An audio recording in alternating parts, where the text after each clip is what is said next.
Hello and welcome to this video on analysing trends in your own driving using the Race Studio analysis software.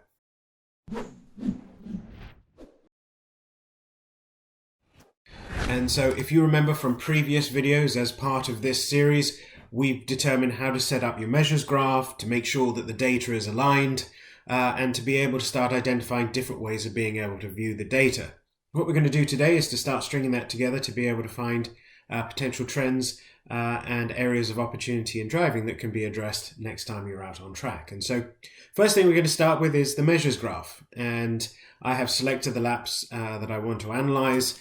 We've consistently through this series been using a couple of sessions that have lap 12 and lap 8 here. And the reason we're focusing here is that speed and time is gained at different points on the track, which is great for illustrative purposes. And so first thing we're going to have a look at is a flow of how to read the data. This will be user specific and your own preferences how you do it. The focus here for the way it's analyzed for me is to start out with time distance. Now, if you remember, time distance represents the faster of the two laps, which is here in red as a solid line. And then the blue lap, which is just a hair's breadth slower, is if it's above the red line or the lap, that means it's slower. And if it dips below the red line, that means it's faster. And so this lap is a great example of where at certain points the blue lap is slower by over 0.3, but then throughout the lap gains those 0.3 back to a certain point where it's actually slightly faster than the red lap. And so we're going to dig in to 2 points right now to be able to analyze that. So the first thing we're going to have a look at is the biggest area of loss for the blue lap against the red lap that is here. And you can see that straightforward by being able to see that this blue lap here, as it transitions down the track, is losing a significant amount of time. Now, if you remember, we created a track map, which I can show here just to be able to demonstrate where exactly that is on the track. And so as you follow the cursor here, you can see that it moves and represents moving through turn 1 or COPS on the Silverstone National Circuit. So first things first, to have a look, let's identify what. So we know what happened, the blue lap's slower. Then we're going to have a look at why. And so the why in this situation is, well, why is that actually happening? So the first thing we need to be able to have a look at here is to be able to see, well, clearly at the point of turn-in at that particular corner, the minimum speeds are relatively different. To the tune up here, you can see, based on where the cursor is stopped, that the red lap is at 90.7 miles an hour and the blue lap is at 87.6. And so there is an opportunity here to be able to identify that what's happening is that the driver here is going through the corner considerably faster in the red lap than the blue lap. And that's causing that speed difference to be able to then carry that speed for the red lap all the way down the next straight to the next braking point. And so that's the first thing to be able to have a look. But the question you have to ask yourself is, well, why is that happening? What's the driver doing that's different? And so not a huge amount necessarily can be told by the GPS longitudinal here. It's clear that the blue lap approached the corner with slightly less speed, so still brakes earlier than the red lap. And that's, you're already going slower and braking sooner. That's just taking off more speed. The red lap actually carries a little bit more speed into that corner and applies the brake just a little bit later, but a little bit harder. And you can see that on this longitudinal, that the actual graph shows a greater level of braking force that is there. But at the same time, at that point, releases the brake and carries that speed through that corner. Now, this might be indicative of something that's happening in terms of positioning on track. And so one of the things that we can then have a look at here to validate whether this may or may not be happening is to go into the GPS function and have a look here. So let's have a look. So we said the red lap is the faster of the two, and as we zoom in, we can see that the blue lap turns in a bit later, has a tighter turn, whereas the red lap turns in and then unwinds and uses more of the track on exit, which may have allowed the car to be freed up and therefore to be able to carry that speed through the corner with a greater amount of miles an hour. Now you may be saying, well, hold on a second, can we validate that in a different way? And so we can actually go to the GPS map, but we can overlay it on top of Google Earth. And in all of these examples, we will place the link to the video that we did to create the setup, and we can zoom in here on Google Earth and see if that actually is similar to what we saw on the GPS map. And obviously the data will be the same, but this just gives context. And so we can see here that the turn-in point is a little bit more accentuated on the red lap, comes down to apex, but then uses a lot more of the road on exit. And you can see this here, that the red line is using more of the actual track on exit, which is great, which this shows that potentially there's an opportunity of using more of the road, using more of the pavement, which is something that obviously we all focus on trying to use as much of as we can if it allows us to gain time. It is interesting at this race that you will see a lot of cars out here as well, where trying to carry too much speed will result in going over what's acceptable from a track limit point of view. But you can see interesting information straight away. So this might just be a position which is, and not only did the blue lap overslow, but made a tighter turn, which prevented from that speed being carried through the corner. The red lap approached that corner with more speed, and while broke a little bit harder, released much quicker and allowed that speed to be carried through the corner by using more of the track. So that's indicative of the first corner, which is interesting to be able to have a look at. From a driver point of view, obviously there's a confidence aspect of this as well, and being able to build up that courage and confidence to be able to roll that speed through that corner as well. But a very fast corner here, and obviously evident of an opportunity to be able to carry more speed. So that's the first assessment that we wanted to be able to have a look at there. There are more ways of being able to analyze the data here as well. For example, if we wanted to be able to create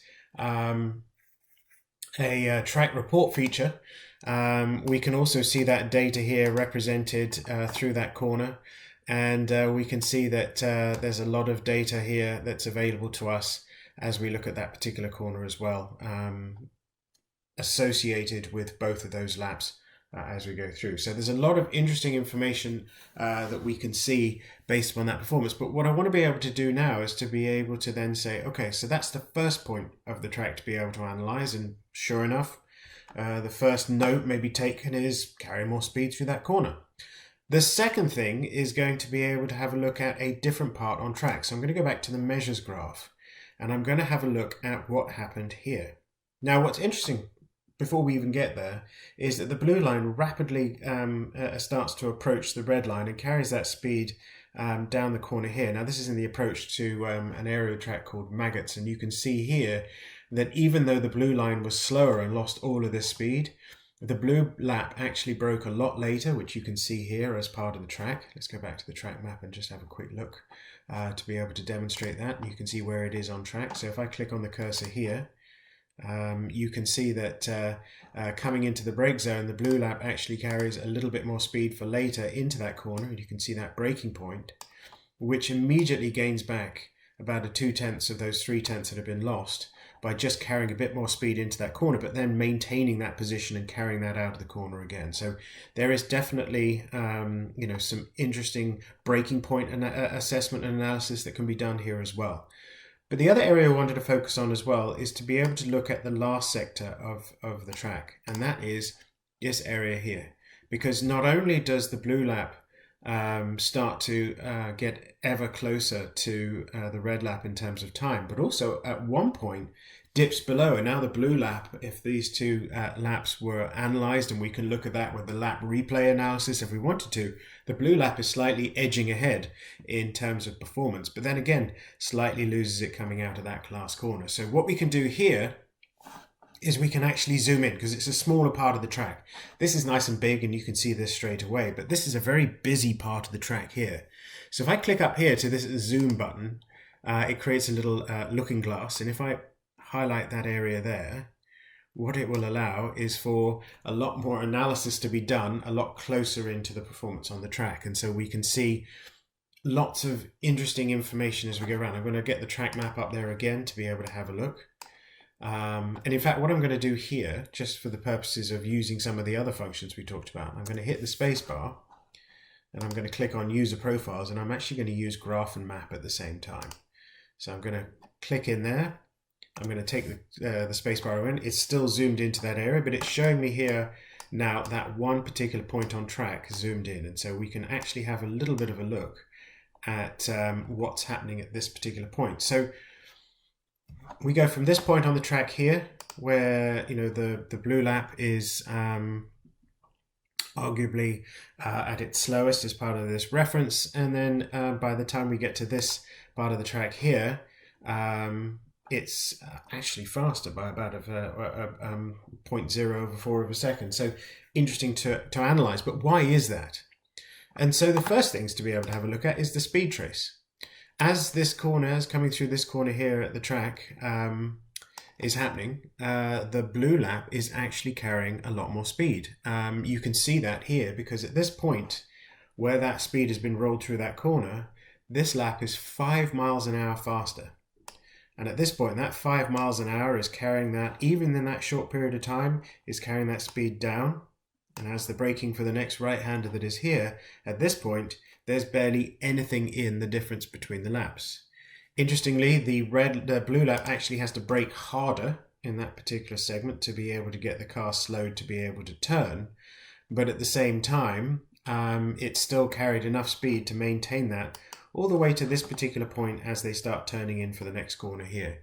And that speed is carried through and got to this actual point here. But then all of a sudden, there's an element of the lap starts to lose it. The blue lap loses that gain advantage and starts to lose again to the red lap. And so we can actually go back and actually have a look at why that's happening. And what we can see here is that the blue lap tries to roll too much speed through the corner. You can see that here in relation to where the speed is. You can see at this point they're trying to roll just 1 mile an hour too fast through that particular corner. It's meant that the red lap has been able to accelerate better out of that corner from this point here. That may be a position on track scenario. The red may be taking a wider line and feels more confident to get on the power coming out of that corner there. But what you'll see is that this is an indicative, as this goes up, is throttle being applied. Throttle was applied here on the blue line, but then relaxed again. So there was a zoom in here, like only to 1 mile an hour, so barely noticeable in the car in terms of the difference between 63 and 62 miles an hour. But it meant that the car wouldn't turn, so the blue lap comes out of the throttle, whereas the red lap is able to just continually carry on adding power throughout that corner gradually, which means that while they lose a little bit of this speed going into that corner, they actually gain it going out. And in many instances, this is what you hear referred to as a little bit too fast in and slow out, preventing a clean acceleration out of a particular corner. So interesting to have a look. I've clicked on the minus button now just to be able to reference that in a little bit more detail. But you can see that particular section here as it carries all the way down the straightaway. You can see that while the blue lap is aggressively on the accelerator a little bit more here, trying to carry more speed, and you can see that it actually comes out of the throttle again, whereas the red lap continues to gain speed and doesn't have any momentum and movement. And what's also interesting here is that the chassis at this point won't be pivoting forward and backwards as power is applied and taken away again, which means that there's more confidence to carry that speed through the corner, in addition to the fact that more road has been used on the outer part of the track here for this right-hander, which may have resulted in more confidence in getting to the throttle to come out of the corner. Interestingly, you can see that here because the red line actually doesn't use as much road on the exit as the blue line, meaning that there's probably more confidence that the car is sticking and can be accelerated out.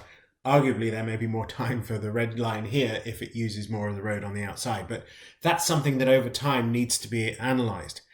But all of this is available from as simple a unit as an AIM GPS, an AIM Solo 2 with the GPS data. We haven't looked at anything more advanced here as we look at this particular information that is available. We can also see that information elsewhere. If we go into the track report feature, we were looking at this earlier on, and we can see that we analysed that the red lap.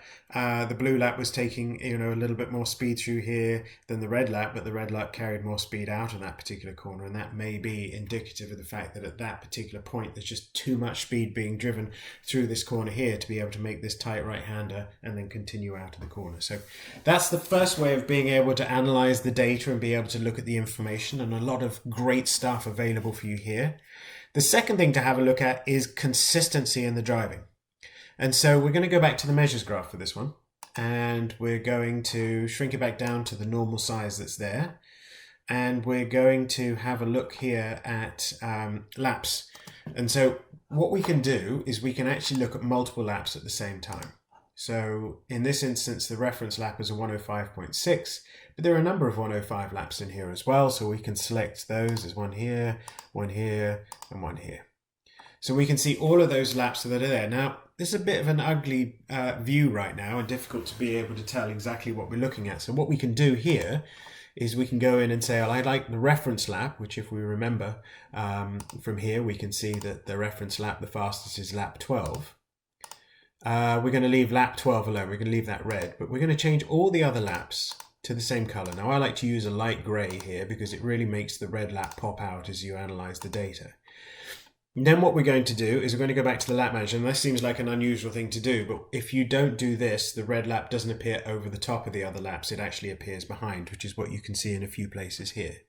So we're going to turn off lap 12 and simply just turn it back on again. And then what we're going to do is we're going to get rid of the bar on the left hand side and start looking at different points on track and be able to see what is happening. So interestingly, from this particular point, we can see that there's a lot of consistency in the driving, but there's a lot of inconsistency. And we can see that in our own driving from a few different variables. So if I click here, we can see that there's huge variables here in terms of consistency through turn one. Some are relatively consistent, some are actually slightly faster. You can see one of the laps here is actually carrying even more speed through that corner at 92 miles an hour versus the reference lap, which is 90.7. So there's still more time to be gained. But there's a lot of gap between these cursors here. That gap, often referred to by trainers as noise on your laps, shows inconsistency. Whereas if you have a certain point on track that's more consistent, you've got an area where you don't really need to focus. Now, interestingly, there are other areas where those are far apart. You can see here that the red lap is actually the most inconsistent, or through the turn in here. This is an area called Maggots at the Silverstone National, but consistently through all the other laps. Now, that could have been something going on. This is actually race laps, so there could have been a car in front. It could have been an error, could have been all sorts of things that actually made this particular situation happen. Same scenario happened coming out of that last corner analysis we looked at here, whereas relative consistency here, except for the red lap as well, which is also interesting to be able to analyze. But anywhere on track where there's a lot of noise, or where there's a lot of inconsistency in terms of application of throttle or brake, and you can see that either through the mile an hour trace, or you can see it through the GPS. If you had a throttle position sensor or a brake pressure sensor, you could see a lot of this as well. But it allows you to be able to focus on what's happening at which particular point on track that's inconsistent, to be able to clean it up, because at the end of the day, laps are not won with one fast lap and then 5 inconsistent laps. It's won by consistency through the driving. And so to be able to see, was it a fluke or was it something that happened every single time, and be able to assess that. These little blips here, by the way, these are gear changes. And so you can also see where gear changes are happening on this vehicle. Now, this vehicle, the driver was using the clutch.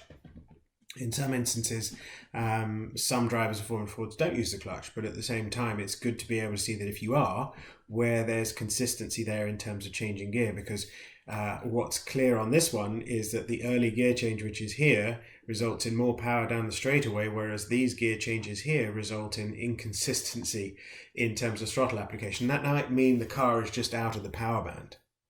And so all sorts of ways of being able to analyze your data, and there's a million different variations of views. You can see this, for example, on a GPS trace as well, if you wanted to be able to view this data and see what the line was doing consistently across all of these laps, and assess what was different. We looked at the last section of the corner, and you can see all of these laps that are here.